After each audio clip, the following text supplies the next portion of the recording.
Hello and welcome to a new video. Cut off সংক্রান্ত বিভিন্ন ধরনের মামলা হয় আপনারা শুনেছেন, সেটা মহামান্য হাইকোর্টে হোক বা মহামান্য সুপ্রিম কোর্টে হোক। তো বিভিন্ন রিক্রুটমেন্ট প্রসেসে কাট অফ মামলা আদালতে এখনও পেন্ডিং। তো এই সংক্রান্ত একটি গুরুত্বপূর্ণ খবর আসছে, যেটা আপনাদের জানা খুবই প্রয়োজন। সঙ্গে থাকুন, দেখতে থাকুন। অবশ্যই চ্যানেলটিকে সাবস্ক্রাইব করে রাখুন, তাহলে উল্লেখযোগ্য যে আপডেটগুলো সেগুলো মিস করবেন না। ভিডিওটি লাইক করে রাখুন এবং দেখার পর শেয়ার করে দেবেন। যারা ফেসবুক থেকে দেখছেন আমাদের এই পেজটিকে ফলো করতে ভুলবেন না। তো কাট অফ যে মামলা, অ্যাকচুয়ালি সেই মামলাটা কি অনেকেই হয়তো জানেন না, যারা প্রথম দেখছেন আমাদের ভিডিও।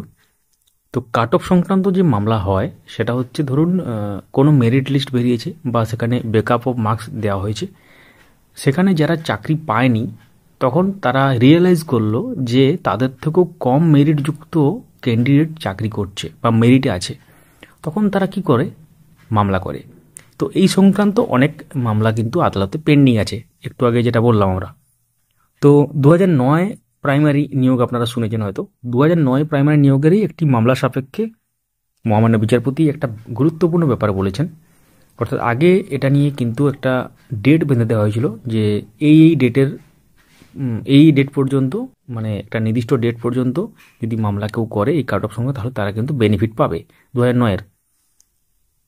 তারপরে যারা মামলা করবে তাহলে কিন্তু তারা কিন্তু বেনিফিট পাবে না। যেমন ধরুন একটা উদাহরণ দিই, যেমন প্যানেল এক্সপায়ার হয়ে যায় 1 বছর পর, অর্থাৎ একটা প্যানেলের মেয়াদ 1 বছর থাকে, প্রাইমারি ক্ষেত্রে বলা হচ্ছে, যেটা বোর্ড বলেছিল আগেও। প্যানেল এক্সপায়ারির পর যদি কেউ মামলা করে তাহলে সেটা গ্রাহ্য হবে না, যেটা এই মুহূর্তে ব্যাপারটা আছে আর কি। কিন্তু কোনো মামলা যদি তার আগে দাখিল হয় এবং মামলাটা শুনানি যদি লেট হয়ে যায়, তখন প্যানেল এক্সপায়ার, সেটা কিন্তু হয়তো অসুবিধা হওয়ার কথা নয়। তো যাই হোক, ওটা আমি একটু পরে বলছি। এখন যেটা বলছি সেটা একটা কাট অফ সংক্রান্ত মামলা। তো 2009 প্রাইমারি নিয়োগ সংক্রান্ত একটি মামলা সাপেক্ষে মাননীয় বিচারপতি একটা ডেট বেঁধে দিয়েছিলেন, এবং সেই ডেটের মধ্যে যারা মামলা করেছিল কাট অফ, তারা কিন্তু বেনিফিট পাবে, এবং সেই সংক্রান্ত যে মানে রিক্রুটমেন্ট প্রসেস বলুন, সেটা কিন্তু শুরু হয়ে গেছে 1-2 জেলাতে ওয়েস্ট বেঙ্গলের। তো এখন প্রশ্ন হচ্ছে, পরবর্তী যে নিয়োগ প্রক্রিয়াগুলো হয়েছে, মানে 2009-এর পরে যে নিয়োগ প্রক্রিয়াগুলো হয়েছে, 2016 রিক্রুটমেন্ট প্রসেস, যেটা 42,949 বলতে পারেন, এবং 2020 রিক্রুটমেন্ট প্রসেস, যেটা হচ্ছে 16,500। তো এই দুটো রিক্রুটমেন্ট প্রসেসের ক্ষেত্রেও কিন্তু কাট অফ মামলা চলছে, আপনারা জানেন, যেটা আমরা প্রতিনিয়ত খবর দিয়ে চলেছি এই চ্যানেলের মাধ্যমে, আপনারা দেখেছেন হয়তো। তো সেক্ষেত্রে এই কাট অফ মামলার ক্ষেত্রেও কি তাহলে একই ব্যাপার হবে? তার কারণ আপনারা জানেন এই ব্যাপারটা হয়তো এই কারণেই করা হতে পারে, কারণ যখনই আপনারা জানেন রিক্রুটমেন্ট প্রসেস যখন চলাকালীন, তখন কোনো আলাদাভাবে মেরিট লিস্ট প্রকাশ হয়নি, এবং যেটা মেরিট লিস্ট প্রকাশ করেছিল, যেটা শো কল্ড মেরিট লিস্ট বলছে বোর্ড আর কি, যাই হোক, তো সেই মেরিট লিস্ট কিন্তু তুলে নেওয়া হয় অফিসিয়াল। এই মুহূর্তে কোনোরকম মেরিট লিস্ট বা ব্রেকআপ অফ মার্কস কিন্তু আপনারা কোথাও দেখতে পাবেন না অফিসিয়ালি। যদি আপনারা আগে যখন দিয়েছিল ডাউনলোড করে রেখেছেন তাহলে পাবেন, বা আমাদের টেলিগ্রাম চ্যানেলে পাবেন। এই প্রসঙ্গে বলে রাখি, টেলিগ্রামে গিয়ে সার্চ করুন আপডেট মাস্টার 4 একসাথে, সেখান থেকে আমাদের টেলিগ্রাম চ্যানেলে যুক্ত হয়ে যান। 3000-এর উপর এখনও পর্যন্ত যুক্ত আছেন, এবং প্রতিনিয়ত সেটা বাড়ছে। তো আমাদের চ্যানেলের লোগো এবং যেটা আমরা সাবস্ক্রাইবার কাউন্ট বললাম, সেগুলো কিন্তু দেখে অ্যাড হয়ে যাবেন, এবং আপনারা সেখানে দেখতে পাবেন আমাদের চ্যানেলের ভিডিওর লিঙ্ক আছে।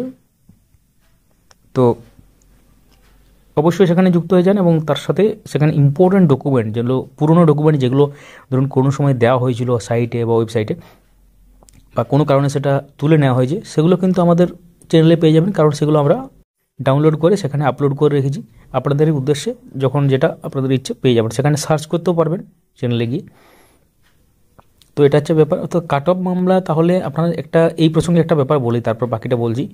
যেটা হচ্ছে একটা আপনি দেখবেন ব্যাপার, যেটা হচ্ছে 3,929 3929 যে মামলা মহামান্য সুপ্রিম কোর্টে, যেটা আলী হাসান মণ্ডলের যে মামলাটা, সেই মামলাটা খারিজ করার মূল কারণটা জানেন আশা করি।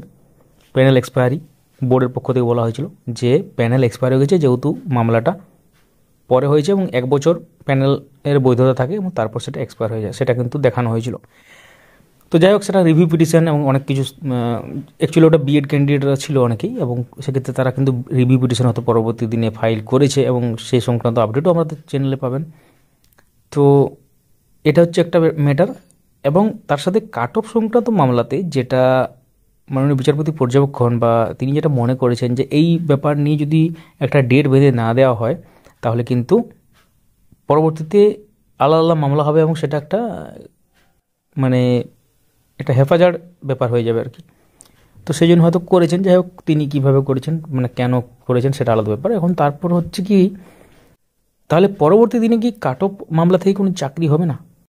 তো যে মামলাগুলো হয়েছে সেই মামলাগুলোর ফাইনাল জাজমেন্টের উপরই সমস্ত কিছু নির্ভর করছে, কারণ ফাইনাল জাজমেন্ট হলেই কিন্তু পুরো একদম ব্যাপারটা পরিষ্কার হয়ে যাবে। অর্থাৎ কাট অফ সংক্রান্ত মামলা, কাট অফ মামলা কেন হয়েছে আমরা বললাম, কারণ ধরুন যখন রিক্রুটমেন্ট প্রসেস চলছিল বা রিক্রুটমেন্ট চলছিল আর কি, 2016 বলুন বা 2020 রিক্রুটমেন্ট প্রসেস বলুন, তো তখন কিন্তু কোনোরকম আলাদাভাবে ওয়েবসাইটে কোনো প্যানেল বা মেরিটেরভাবে কিছু দেওয়া হয়নি। দেওয়া হয়েছিল কখন, মানে কোর্টের চাপে পড়ে পর্ষদ দিতে বাধ্য হয়েছিল, এবং যখনই দিয়েছিল তারপর থেকেই কিন্তু বিভিন্ন মামলা হয়েছে। কারণ সেখানে অনেক ক্যান্ডিডেট লক্ষ্য করেছেন যে যারা চাকরি পেতে চলেছে, মানে অ্যাকচুয়ালি যারা চাকরি পেয়ে গেছে বা মেরিটে যারা আছে তাদের থেকেও কিন্তু অনেকে লক্ষ্য করেছেন তাদের মানে যারা চাকরি পায় না বঞ্চিত মনে করেছেন নিজেদেরকে। কেন? তার কারণ হচ্ছে তাদের মেরিট অনেক বেশি। অর্থাৎ মেরিট লিস্টে যেসব ক্যান্ডিডেটের নাম আছে, অনেক ক্যান্ডিডেটের নাম তাদের যারা কিন্তু মেরিট লিস্টের নাম নেই অথচ তাদের স্কোর অনেক বেশি, অর্থাৎ 50-এর মধ্যে স্কোর বা যেটা মেরিট লিস্ট প্রিপারেশনের সময় যে স্কোর বলুন সেটা কিন্তু অনেক বেশি। তারা কিন্তু রিয়েলাইজ করে, এটা কিন্তু রিয়েলাইজ কখনোই করতো না যদি না আদালতের চাপে বোর্ড একবার হলেও বা কিছু সময়ের জন্য হলেও মেরিট লিস্ট, যেটা সো কল্ড মেরিট লিস্ট বলা হচ্ছে, সেটা পাবলিশ বা প্যানেল প্রকাশ না করতো। তো তাহলে কি এটা কোনো কারণ হতে পারে যে এই ধরনের আরও মামলা হবে, সেই জন্য হয়তো বোর্ড দেয়নি এতদিন? এটার কারণটা সঠিক কী হতে পারে বলে আপনাদের মনে হয়? না এর পেছনে অন্য কিছু ব্যাপার আছে? অর্থাৎ আপনারা দেখেছেন যে সেটা এরর আছে বলে বোর্ড তুলে নিয়েছিল। আপনারা জানেন টোটাল যে দিয়েছিল ব্রেকআপ অফ মার্কস, সেটা কিন্তু এরর আছে বা কিছু ফল্ট আছে বলে তুলে নিয়েছিল, এবং পরবর্তী ক্ষেত্রে সেটা কিন্তু আবার আসার কথা ছিল, কিন্তু এখনও পর্যন্ত সেই ব্রেকআপ অফ মার্কস আর এলো না। তো হয়তো ভবিষ্যতে কোনো দিন আসবে, বা মহামান্য হাইকোর্টের বা মহামান্য সুপ্রিম কোর্টে কোনো মামলা হবে, সেই মামলা সাপেক্ষে দিতে বাধ্য হবে, কিছুটা এরকম হতে পারে। তো তখন আবার হয়তো নতুন কিছু ব্যাপার উঠে আসবে। তো এখন প্রশ্ন হচ্ছে তাহলে এরর, যেটা এরর আছে সেটা বোর্ড দিল কেন? তাহলে তাড়াহুড়োতে হয়তো দিয়েছে, কোনো এরর হয়ে গেছে, বা এর পিছনে কি অন্য কোনো কারণ আছে বলে মনে হয়? আপনারা যদি কিছু অ্যাড করতে চান এর সাথে বা কিছু বলতে চান এই নিয়ে, কমেন্টে লিখুন। আমরা প্রত্যেকটি কমেন্ট পড়বো এবং উত্তর দেবো, এবং হয়তো পরবর্তী ভিডিওতে আপনার বক্তব্যও কিন্তু তুলে ধরা হতে পারে, নাম সহ একদম। অবশ্যই সঙ্গে থাকুন। তো আমরা এই চ্যানেলে টেট 2014 পাস সার্টিফিকেট সংক্রান্ত একটি ভিডিও আপলোড করেছি, এর আগের ভিডিওটা, তো সেটা অবশ্যই দেখবেন। এবং তাছাড়া গুরুত্বপূর্ণ ভিডিওগুলো আমাদের ভিডিও সেকশানে পেয়ে যাবেন, প্লেলিস্ট পেয়ে যাবেন। যারা ইন সার্ভিস টিচাররা ভিডিও দেখছেন, সেটা উৎসশ্রী পোর্টালে হোক বা হলিস্টিক রিপোর্ট কার্ডে যে ডেটা এন্ট্রি সেটা হোক বা আদার্স কোনো ব্যাপার হোক, ভিডিওটি অবশ্যই সবার সাথে শেয়ার করুন। Thank you so much for watching.